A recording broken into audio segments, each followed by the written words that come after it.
दोस्तों नमस्कार। हर हर महादेव, राधे राधे। दोस्तों, आज की कहानी बहुत ही ज्ञानवर्धक है।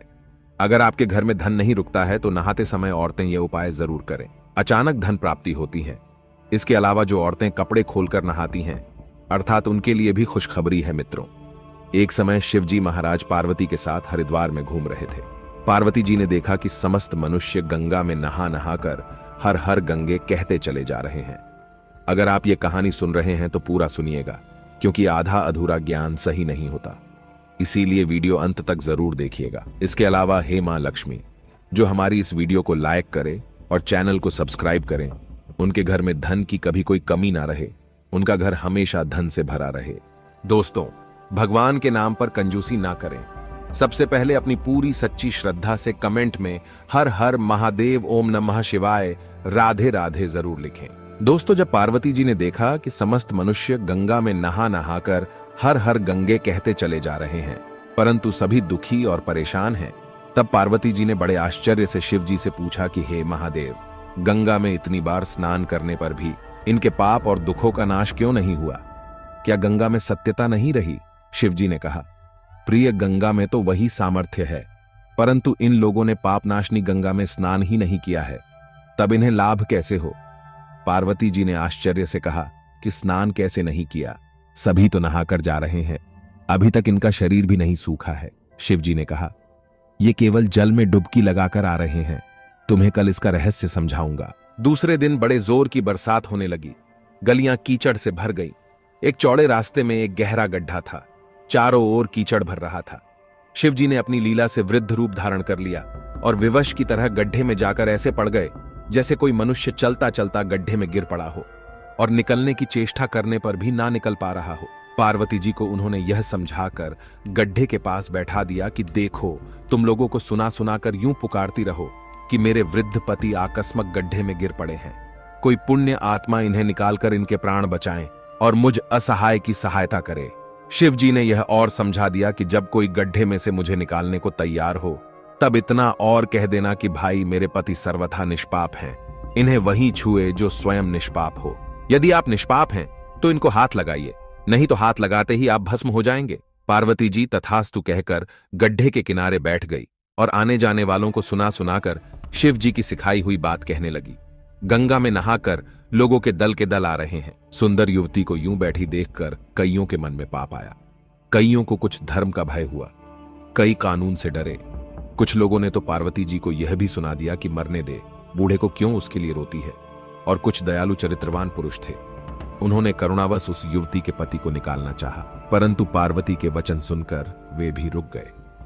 उन्होंने सोचा कि हम गंगा में नहाकर आए हैं तो क्या हुआ, पापी तो हैं ही, कहीं सहायता करते समय हम भस्म ना हो जाएं। इस स्त्री के कथन के अनुसार हम स्वयं भस्म ना हो जाएं। किसी का साहस नहीं हुआ। सैकड़ों आए, सैकड़ों ने पूछा और चले गए। संध्या हो चली। शिवजी ने कहा, पार्वती, देखा आया कोई सच्चे हृदय से गंगा में नहाने वाला। दोस्तों, थोड़ी देर बाद एक जवान हाथ में लौटा लिए हर हर गंगे करता हुए निकला। पार्वती ने उसे भी वही बात कही। युवक का हृदय करुणा से भर आया। उसने शिवजी को निकालने की तैयारी की। पार्वती ने रोककर कहा कि भाई, यदि तुम सर्वथा निष्पाप नहीं होंगे तो मेरे पति को छूते ही जल जाओगे। उसने उसी समय बिना किसी संकोच के दृढ़ निश्चय के साथ पार्वती से कहा कि माता, मेरे निष्पाप होने में तुझे संदेह क्यों होता है? देखती नहीं कि मैं अभी गंगा नहाकर आया हूं।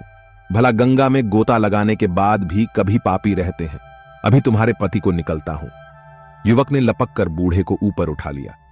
शिव पार्वती ने उसे अधिकारी समझकर अपना असली स्वरूप प्रकट कर उसे दर्शन देकर प्रतार्थ किया। शिव जी ने पार्वती से कहा कि इतने लोगों में से इस एक ने ही गंगा स्नान किया है।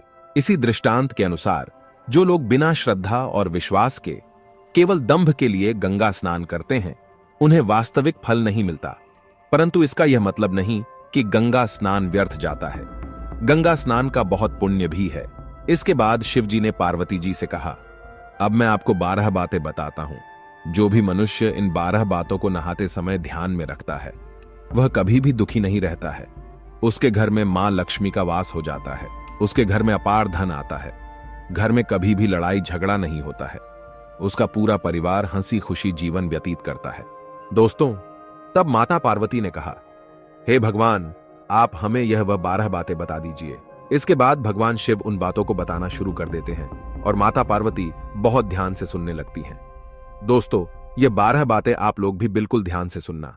इसके बाद भगवान शिव कहते हैं, प्रिय, यह 12 बातें बताने के बाद मैं आपको एक बात और बताऊंगा जो औरतों के लिए है। जो औरतें कपड़े खोलकर स्नान करती हैं, उनके लिए यह बात बहुत ही महत्वपूर्ण है। तो पार्वती जी, इस बात को आप बहुत ही ध्यान से सुनना। तभी शिवजी अपनी वाणी को शुरू कर और बताने लगते हैं। दोस्तों, शिवजी कहते हैं, स्नान करने से शरीर निरोगी रहता है और मन प्रसन्न रहता है। नहाने से चेहरे की क्रांति और शारीरिक आकर्षण में भी बढ़ोतरी होती है। अगर इस नित्य कर्म के दौरान कुछ बातों का ध्यान रखा जाए तो आध्यात्मिक से भी ज्यादा लाभ पाया जा सकता है। नहाने के क्रम में जिन बातों का ख्याल जरूरी रखा जाना चाहिए, अब उन बातों के बारे में बताने जा रहा हूं प्रिय। आप इन बातों को बिल्कुल ध्यान से सुनना। नंबर 1, स्नान करने के बाद लोग शुद्ध होकर पूजा पाठ आदि सारे काम करने के योग्य बनते हैं, इसलिए सुबह को ही स्नान कर लेना चाहिए। नंबर 2, शास्त्रों में कहा गया है कि स्नान करने से इन 10 गुणों की प्राप्ति होती है। रूप, तेज, बाल, पवित्रता, आयु, आरोग्य, निर्लोकता, तव और मेधा। नंबर 3, लक्ष्मी, धन, पुष्टि व आरोग्य और स्वास्थ्य चाहने वालों को हर मौसम में और हर दिन स्नान करना चाहिए। नंबर 4, शास्त्रों में कहा गया है कि सुबह स्नान करने से पाप का नाश होता है और पुण्य मिलता है। ऐसा कहा गया है कि सुबह नहाने वालों के पास नकारात्मक शक्तियां नहीं भटकती, इसीलिए सुबह स्नान करना ही उचित है। नंबर 5, बीमारी की हालत में सिर के नीचे से ही स्नान करना चाहिए। गीले कपड़े से शरीर को पोंछ लेना एक तरह का स्नान ही कहा गया है। नंबर 6, सुबह की लालिमा छाने से पहले ही स्नान लेना श्रेष्ठ माना गया है। नंबर 7, तेल लगाकर और देह को मल मल कर नदी में नहाना मना है। इसकी जगह नदी से बाहर निकलकर तट पर ही शरीर साफ करके तब नदी में डुबकी लगाना उचित है। नंबर 8, जिन घाटों पर कपड़े धोए जाते हैं वहां का जल अपवित्र माना गया है, इसलिए वहां से कुछ दूर हटकर ही नहाना चाहिए, क्योंकि मनुष्य के सही और गलत आचरण इन्हीं कपड़ों में पाए जाते हैं और ऐसे जल के पास स्नान करना वर्जित है, क्योंकि मनुष्य के कपड़ों में कई तरह के सूक्ष्म कीटाणु होते हैं, इसीलिए ऐसे जल और तट के पास स्नान नहीं करना चाहिए।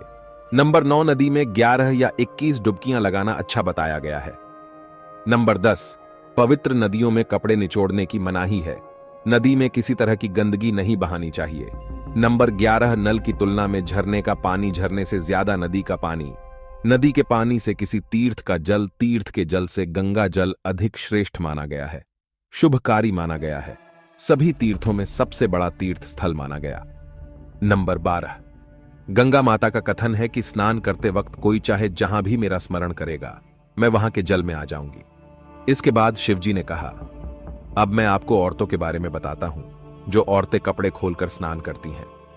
शिवजी ने कहा, हिंदू धर्म में शास्त्रों में हर एक चीज के लिए कुछ नियम बनाए गए हैं। इन नियमों में से एक है स्नान को लेकर की गई बातें। ऐसा माना जाता है कि आम व्यक्ति को शास्त्रों के नियमों का पालन जरूर करना चाहिए, जिससे घर की सुख समृद्धि बनी रहती है और खुशहाली आती है, साथ में अपार धन बरसता है, माता लक्ष्मी प्रसन्न होती हैं।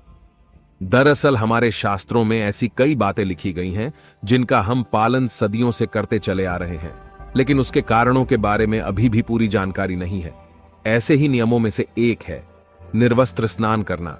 आपने अक्सर घर के बड़ों को ऐसा कहते सुना होगा कि कभी भी स्नान बिना कपड़ों के यानी निर्वस्त्र नहीं करना चाहिए। अगर हम पौराणिक कथाओं की बात करें तो निर्वस्त्र स्नान की मनाही का एक सबसे बड़ा कारण कृष्ण जी के समय से जुड़ा है। पौराणिक कथाओं के अनुसार एक बार जब गोपिकाएं सरोवर में स्नान कर रही थीं और वो निर्वस्त्र थी, उस समय बाल कृष्ण ने गोपियों के सभी वस्त्र छिपा दिए। उस समय जब कृष्ण जी ने उनके वस्त्र छिपा लिए और गोपियों ने अपने वस्त्र वापस लेने की प्रार्थना की, तब कृष्ण जी ने उन्हें समझाया कि कहीं भी बिना वस्त्र धारण किए स्नान नहीं करना चाहिए। इससे जल के देवता वरुण का अपमान होता है, इसलिए आपको निर्वस्त्र स्नान न करने की सलाह दी जाती है। अगर आप नहाते समय यह सोचते हैं कि बंद कमरे में कोई आपको नहीं देख रहा है तो ऐसा गलत है, क्योंकि ईश्वर आपको हर स्थान पर देखते हैं। यदि आप निर्वस्त्र होकर स्नान कर रहे हैं तो यह मुख्य रूप से जल के देवता वरुण का अपमान करने जैसा होता है। निर्वस्त्र स्नान से आपको पाप लग सकता है और आर्थिक और शारीरिक नुकसान पहुंच सकते हैं। नहाते समय आपके पूर्वज भी आपको नग्न अवस्था में देखते होते हैं। भूत प्रेत भी आपको नग्न अवस्था में देखते हैं। और वह आपके ऊपर चिपक सकते हैं, आपके शरीर में अपना स्थान बना सकते हैं। इसीलिए ईश्वर ने मनुष्य को बचाने के लिए इन सभी बातों का जिक्र शास्त्रों में किया है। यदि आप निर्वस्त्र स्नान करते हैं तो आपके शरीर में नकारात्मक ऊर्जा प्रवेश करती है और आपकी मानसिकता भी नकारात्मक हो सकती है। इसलिए हमेशा आपको यही सलाह दी जाती है कि भले ही आप नहाते समय कोई एक कपड़ा धारण करें, लेकिन बिना कपड़ों के स्नान न करें, तभी आपके लिए बेहतर होगा। निर्वस्त्र स्नान से शरीर की सकारात्मक ऊर्जा शरीर से बाहर निकल सकती है और इसका प्रभाव आपके शरीर के साथ मन मस्तिष्क में भी होता है। गरुड़ पुराण के अनुसार जब आप स्नान करते हैं तब आपके पितृ यानी मृत पूर्वज आपके आसपास मौजूद होते हैं। यदि आप निर्वस्त्र स्नान करते हैं तो आपको पितृ दोष लग सकता है। दोस्तों, ऐसे स्नान करने से आपके पितरों को तृप्ति नहीं मिलती है और ये घर में पितृ दोष का कारण बन सकता है और ये वस्त्रों से गिरने वाले जल को ग्रहण करते हैं जिनसे उनकी तृप्ति होती है। निर्वस्त्र स्नान करने से पितृ अतिरिक्त नाराज होते हैं जिनसे व्यक्ति का तेज बल, धन और सुख नष्ट होता है। इसलिए कभी भी निर्वस्त्र होकर स्नान नहीं करना चाहिए। दोस्तों, पुराणों के अनुसार नहाने वाला पानी पूर्वजों के हिस्से जाता है और निर्वस्त्र होकर नहाने से इसे पितरों के समक्ष बिना कपड़े के नहाना माना जाता है। शास्त्रों में ऐसी मान्यता है कि यदि कोई निर्वस्त्र स्नान करता है तो माता लक्ष्मी उससे रूठ हो सकती है। इससे आपकी कुंडली में धनहानि के योग्य बन सकते हैं और आपकी आर्थिक स्थिति खराब हो सकती है। इन्हीं कारणों से आपको निर्वस्त्र स्नान न करने की सलाह दी जाती है और शास्त्रों में भी इस बात की मनाही है। दोस्तों, अगर आप शास्त्रों का सम्मान करते हैं तो एक लाइक जरूर करना और हमारे चैनल को सब्सक्राइब करके बेल आइकन जरूर दबाना। सच्चे दिल से कमेंट बॉक्स में लिख देना, जय माता दी।